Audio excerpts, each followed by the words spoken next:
আমি তো বুঝি আপনাদের বেদনা। আমার তো প্রতিনিয়ত এই বাপ মা ভাই বউ এদের হারানোর ব্যথা নিয়ে আমাদের চলতে হয়। এমনকি লাশটাও তো দেখতে পারিনি, কাফন দাফনটাও তো করতে পারিনি, দেশেও ফিরতে পারিনি, 6 বছর আসতে দেয়নি আমাকে। তবে যখন আসছি সারা বাংলাদেশ ঘুরছি, চেয়েছি এই দেশের মানুষের জন্য একটু, কারণ আমার বাবা বলতেন দুঃখী মানুষের মুখে হাসি ফোটাও, আমি সেই চেষ্টাই করে যাচ্ছিলাম। কিন্তু এই যে বারবার যে এই ধরনের ঘটনা ঘটাবে, এই সন্ত্রাসী ঘটনা ঘটাবে, এটা তো কাম্য না। আর মানুষ কি দোষ করলো যেভাবে মানুষ খুন করতে হবে? মানুষ খুন করে সরকার পতন, এটা কবে হয়, কখন হয়? সাধারণ মানুষ কি দোষ করেছে? আমি আসলে আপনাদেরকে আমি কি বলে সান্ত্বনা দেব? আমি একটু বলবো যে আমি আপনাদের মতনই একজন, বাবা মা ভাই হারানো সেই এতিম। কাজে আপনাদের কষ্ট আমি বুঝি, আমি আছি আপনাদের জন্য, আপনাদের পাশে। আর আমার চেষ্টা থাকবে যারা এই খুনের সঙ্গে জড়িত খুঁজে খুঁজে বের করে তারা অবশ্যই যেন শাস্তি পায়, সেটাই আমার প্রচেষ্টা থাকবে, সেটাই আমি করবো। আপনাদেরও সাহায্য চাই, কারণ আপনাদের কাছেও সাহায্য, যদি আপনারা কিছু জানেন আমাদের জানাবেন।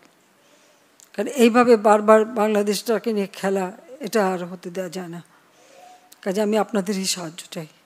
আর এটুকু মনে করবেন যে আপনারা আপনজন হারিয়েছে, আপনারা একটা শোক সইতে পারেন না। আর আমি কী শোক সই নিয়ে দিন রাত পরিশ্রম করে যাচ্ছি, শুধু কেন এই দেশের মানুষের জন্য। কিন্তু আজকে এইভাবে বাধা দেওয়া, যা কিছু করি জ্বালায় পরে শেষ করে দেওয়া, এটা তো কোনো দিনই গ্রহণযোগ্য না। বা সাধারণ মানুষই তো সুবিধা পেত। এই মেট্রো রেলে কারা চলতে, এক্সপ্রেস ওয়েতে কারা চলে? মানুষের কাজ করাটাই তো আমার কাজ। আর মানুষ মেরে লাশ ঝুলিয়ে রাখার মতো এই বর্বরতা, জানোয়ারের মতো ব্যবহার, এটা কি কেউ করতে পারে? এটা কি কোনো একজন মুসলমানের লাশ ঝুলায় রাখবে পা বেঁধে? যারা এগুলির সাথে জড়িত অবশ্যই তাদের বিচার হবে, তাদের বিচার করতে হবে, নইলে মানুষের নিরাপত্তা দেওয়া যাবে না। আপনাদের কাছে শুধু এটুকু বলবো যে আপনারা সবর করেন আর আল্লাহকে ডাকেন যেন এই সমস্ত খুনি জালেম এদের হাত থেকে আমাদের দেশটা যেন রেহাই পায়। শুধু আমি এইটুকু বলতে পারি যে আমি আপনাদের সাথে আছি, পাশে আছি।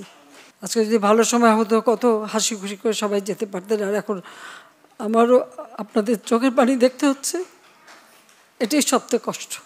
স্বজন ব্যথা ভোলান না, সেটা আমি জানি। তারপরেও আল্লাহ আপনাদের সব দিক, সেটাই আমি চাই।